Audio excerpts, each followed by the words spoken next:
ప్రేక్షకులందరికీ కూడా ముందు మరి విశ్వావసు ఉగాది నామ సంవత్సర శుభాకాంక్షలు. అయితే ఈ విశ్వావసు ఉగాది దేశ కాలమాన పరిస్థితులు ఎలా ఉండబోతున్నాయి, తర్వాత ఈ ఏడాది ముఖ్యమైన విశేషాలు ఏంటి, తర్వాత మరి ఏ ఏ నదులకి పుష్కరాలు రాబోతున్నాయి, ఎప్పుడు రాబోతున్నాయి, అలాగే గ్రహణాలు ఏమైనా ఉన్నాయా, ఇలాంటి సాధారణ విశేషాలని ముందుగా తెలుసుకుందాం. అయితే ఈ విశ్వావసు నామ సంవత్సరంలో మనకి ప్రారంభమే 6 గ్రహాల కూటమి ఒక విశిష్టతతో రానుంది. ఇది తదనంతరం మళ్ళీ ఇంచుమించుగా ఏప్రిల్ మధ్య వరకు కూడా పంచగ్రహ కూటమితో అలరారనుంది. ఇక ఇంతే కాకుండా ఈ సంవత్సరం అంతా కూడా అనేక రకాలైన విధానాల్లో అంటే కాంబినేషన్స్ అంటాం. అలాంటి కాంబినేషన్స్లో ఈసారి మనకి ఈ సంవత్సరం అంతా నిండి ఉంది.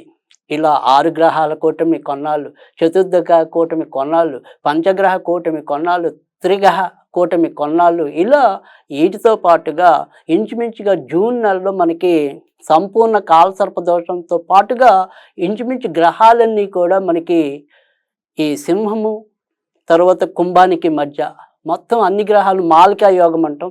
అన్ని గ్రహాలు కూడా ఇంచుమించుగా మనకి ఇటు సింహం నుంచి కుంభం మధ్య నెలకొని ఉండటం అనేది కూడా జరుగుతుంది. తర్వాత మరి ఈ యొక్క విశ్వావసు నామ సంవత్సరంలో వచ్చే 2 గ్రహణాలు కూడా ఎలాగైతే ఇప్పుడు ఈ సింహానికి కుంభానికి మధ్య మనకి ఈ రకమైన గ్రహమాలిక యోగం అనేది లేదా కాలసర్ప దోషం అనేది పట్టి ఉంటే, మళ్ళీ ఇదే గ్రహాలకే ఈ యొక్క చంద్రగ్రహణం అనేది, అంటే ఈసారి కూడా ఈ ఏడాది మనకి సూర్యగ్రహణాలు ఏవి కూడా కనిపించవు. 2 కూడా సంపూర్ణ చంద్రగ్రహణాలుగానే చెప్పవలసి ఉంటుంది. అయితే సెప్టెంబరు 7 రాత్రి వచ్చేది ఏదైతే ఉందో, అంటే అది ఇంచుమించుగా అర్ధరాత్రి వరకు కొనసాగుతుంది కాబట్టి తెల్లవారితే 8 అనుకోవాలి. ఈ సెప్టెంబర్లో వచ్చేసి పూర్వభద్ర నక్షత్రం కుంభరాశిలో ఈ గ్రహణం పట్టడం అనేది ఉంటే, మరి వచ్చే సంవత్సరం 2026 ఫిబ్రవరి 2వ తారీఖు, అంటే 2వ నెల ఫిబ్రవరి 26వ తారీఖు, ఫిబ్రవరి 26వ తారీఖు వచ్చే చంద్రగ్రహణం అనేది మీకు సింహరాశిలో పట్టనుంది. అంటే అన్నీ కూడా ఈసారి కొద్దిగా సింహ కుంభరాశుల మీద ప్రభావం ఎక్కువ ఉండేలాగా కూడా కనిపిస్తుంది. పైగా ఏదైతే మరి కుంభరాశికి ఇప్పటికే ఏళ్ళనాటి శనిలో ఉండటం అనేది ఒకటైతే, మరి ఈ సింహరాశి వాళ్ళకి ఇప్పుడు కొత్తగా మార్చి 29 నుంచి అష్టమ శని అనేది కూడా ప్రారంభమైంది. కనుక ఈ సింహ కుంభరాశుల వాళ్ళు ఆరోగ్య విషయంలోనూ ఆర్థిక విషయాల్లో కూడా ఎక్కువ జాగ్రత్త తీసుకోవాల్సి ఉంటుంది. ఇక మిథునంలోకి ఎప్పుడైతే మరి మే 15వ తారీఖు, అంటే ఇంచుమించు మే 14వ తారీఖు అర్ధరాత్రి మిథునంలోకి గురుడు ప్రవేశిస్తాడు. అప్పటి నుంచి మనకి అంటే మర్నాడు రోజు 15వ తారీఖు నుంచి 26వ తారీఖు కూడా 26వ తారీఖు వరకు 12 రోజుల పాటు మనకి సరస్వతి నది పుష్కరాలు రాబోతున్నాయి. ఇక ఈ నెలలో కొంత జ్యేష్ఠ మాసంలోను, తర్వాత మార్గశిరము, తర్వాత వచ్చే మరి మాఘమాసంలో కూడా కొంతవరకు మరి ఈ యొక్క మౌఢ్యములు కూడా రానున్నాయి. ఇవి ఈ రకంగా మనకి ముఖ్యంగా ఇప్పుడు వచ్చే ఈ ఉగాది యొక్క విశిష్టతలు.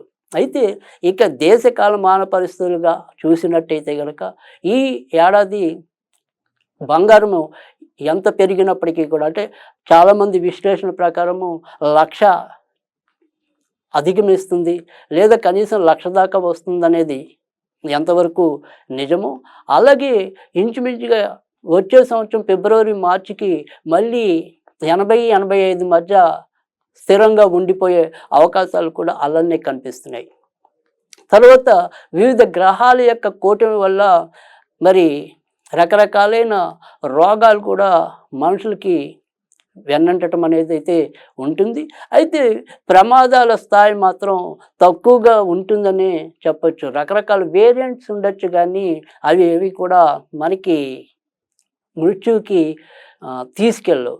ఇక ప్రతి ఒక్కళ్ళు కూడా ఈ కలుషిత ఆహారం, తర్వాత వాళ్ళకి ఏదైనా సరే అకాల నిద్ర, అకాల భోజనం వల్ల తరచూ ఈ జీర్ణ వ్యవస్థకు సంబంధించిన విషయాల్లో ఎక్కువగా ఇబ్బందులు పడే అవకాశాలు ఎక్కువగా కనిపిస్తున్నాయి.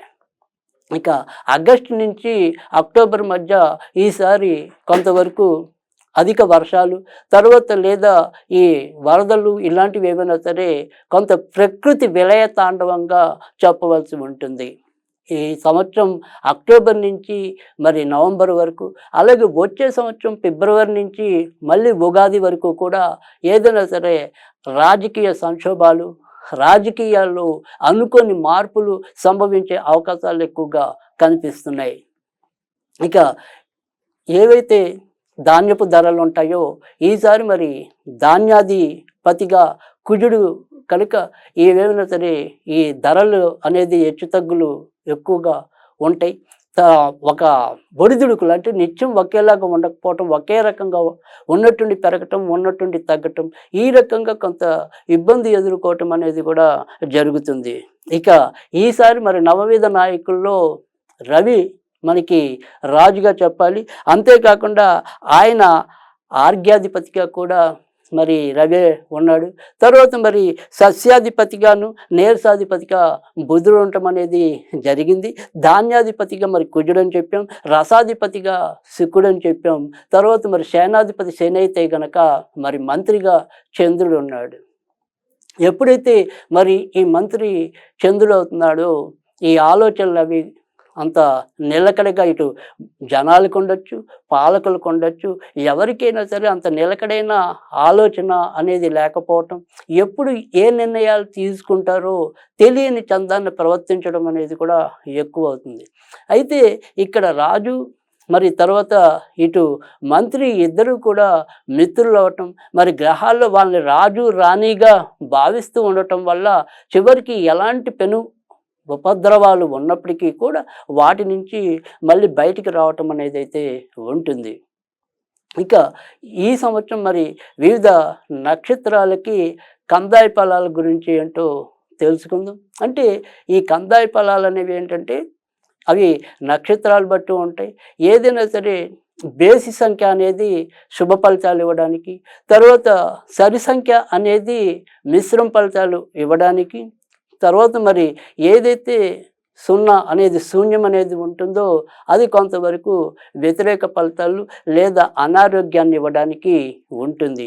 మరి ఈ ఏడాది ఏదైతే అశ్విని నక్షత్రం ఉందో వారికి 3 అంటే మొదట 3, తర్వాత 0, తర్వాత 4 వీటిని మనం ఎలా భావించాలి అంటే కనుక ఇవి 4 నెలలకి ఒక ఫలితంగా తీసుకోవాలి. అంటే మొదట 4 నెలలు 3, తర్వాత 4 నెలలు 0, తర్వాత మరి చివరి 4 నెలలు కూడా 4. అంటే మొదట ఉన్న 3 కాబట్టి అశ్విని నక్షత్రం వాళ్ళకి మొదట మంచి ఫలితాలని, తర్వాత మధ్యలో 4 నెలలు అంత చెడు ఫలితాలు ఎక్కువ ఉంటాయని, చివరి మిశ్రమ ఫలితాలు ఉంటాయని భావించాలి. అలాగే ఇప్పుడు నేను చెప్పబోయే మిగతా నక్షత్రాల వాళ్ళందరూ కూడా ఇదే రకంగా 4 నెలలకి ఈ ఫలితాలు ఉండటం అనేది ఉంటుంది. భరణి నక్షత్రం వారికి 6 మరి 1 ఉన్నాయి. తర్వాత మరి కృత్తిక నక్షత్రానికి 1, 2, 3గా ఉన్నాయి. తర్వాత రోహిణి నక్షత్రం వారికి 4, 0, 0గా ఉన్నాయి. తర్వాత మరి మూసర నక్షత్రానికి 7, 1, 2గా ఉన్నాయి. తర్వాత మరి ఆరుద్ర నక్షత్రానికి 2, 2, 4లా ఉన్నాయి. తర్వాత మరి పునర్వసు నక్షత్రానికి 5, 0, 1. ఇక పుష్యమి నక్షత్రానికి అయితే గనక 1, 1, 3. ఇక ఆశ్లేష నక్షత్రానికి అయితే గనక 3, 2, 0. ఇక మకా నక్షత్రానికి 6, 0, 2. పుబ్బ నక్షత్రానికి అయితే గనక 1, 1, 4. ఉత్తర నక్షత్రానికి 4, 2, 1. హస్త నక్షత్రానికి 7, 0, 3. ఇక చిత్తా నక్షత్రానికి 2, 1, 0. స్వాతి నక్షత్రం 5, 2, 2. విశాఖ నక్షత్రం 0, 0, 4. ఇక అనురాధ నక్షత్రం అనేది 3, 1, 1. జ్యేష్ఠ 6, 2, 3. మూల 1, 0, 0. పూర్వాషాఢ 4, 1, 2. ఉత్తరాషాఢ 7, 2, 4. ధనిష్ట శ్రవణ నక్షత్రం 2, 0, 1.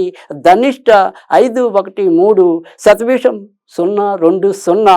పూర్వభద్ర 302, ఉత్తరాభద్ర 614, చివరిగా మరి రేవతి 121.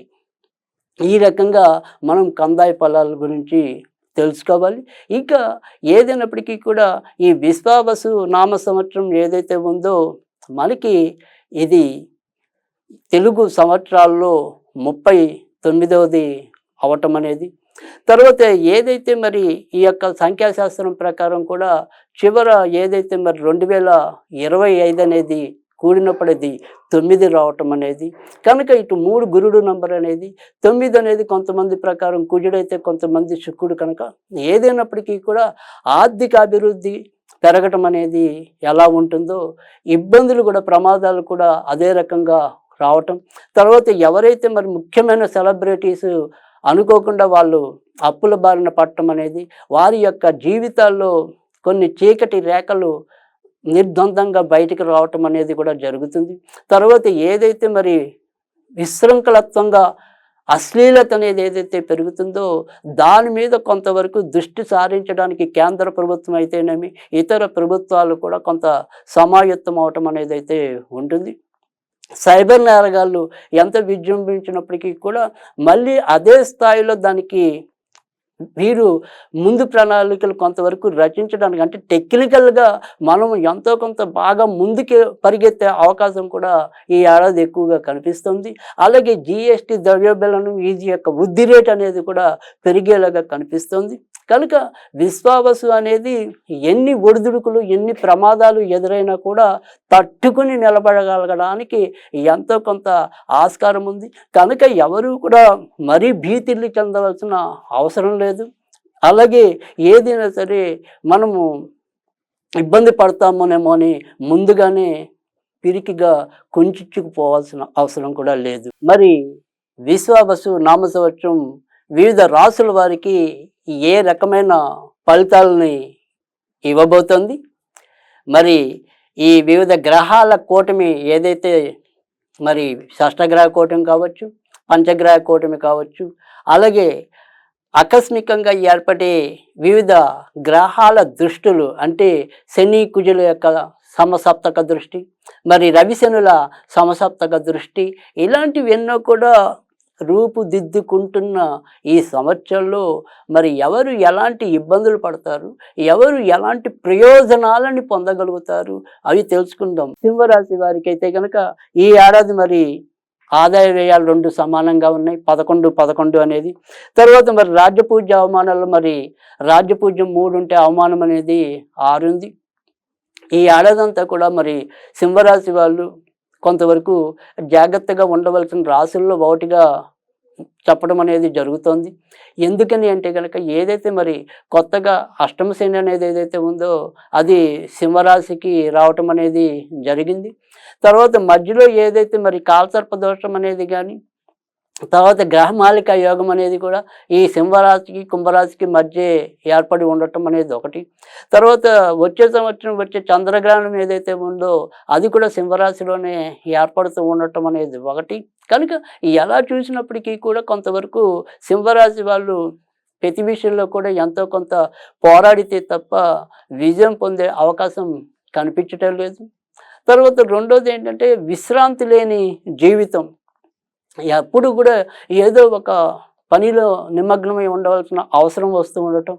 అమ్మయ్య ఇప్పుడు విశ్రాంతి తీసుకుందాములే అనుకునే టైంకి ఇంకో అలజడి వచ్చి పరిగెత్తటం.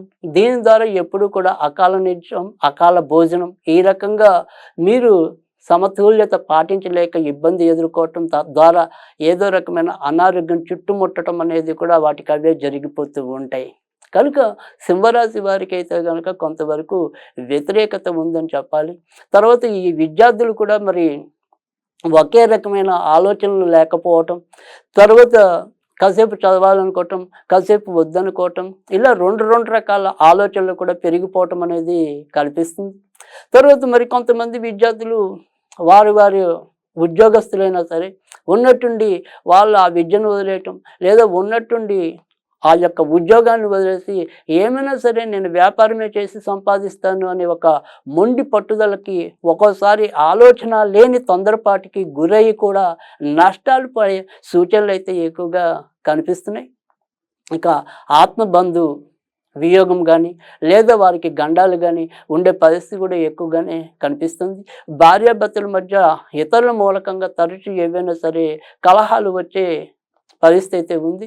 కనుక ఏదైనప్పటికీ కూడా ఏదైనా ఈ సింహరాశి గుండా ఒకే ఒక్క వరం ఏదైనా చెప్పాలి అంటే కనుక ఇన్ని బాధలు ఉన్నప్పటికీ కూడా చివరి నిమిషంలో ఆ బాధల నుంచి ఏదో రకంగా బయటపడుతూ ఉండటం, ఆర్థికంగా మనకు ఒక పక్క అప్పులైనా కానీ మొత్తానికి ఏదైనా సరే కొంతవరకు పరువు పోకుండా బయటపడుతూ ఉండటం అనేది కొంతవరకు మెచ్చదగిన విషయం. ఇక మిగతావన్నీ ఇందాక మొదట్లో మనం చెప్పుకున్నట్టుగానే పెద్ద పోరాడి సాధించాలే తప్ప అంత సున్నితమైన మార్గం అయితే గనక ఈ ఏడాది కొద్దిగా తక్కువగానే ఉంటుందని మనం చెప్పవలసి ఉంటుంది. కనుక సింహరాశి వారు ఎప్పుడు కూడా కొద్దిగా ఆంజనేయ స్వామికి సంబంధించిన పూజలు చేసుకుంటూ ఉంటే ఎంతో కొంత ప్రయోజనం ఉంటుంది.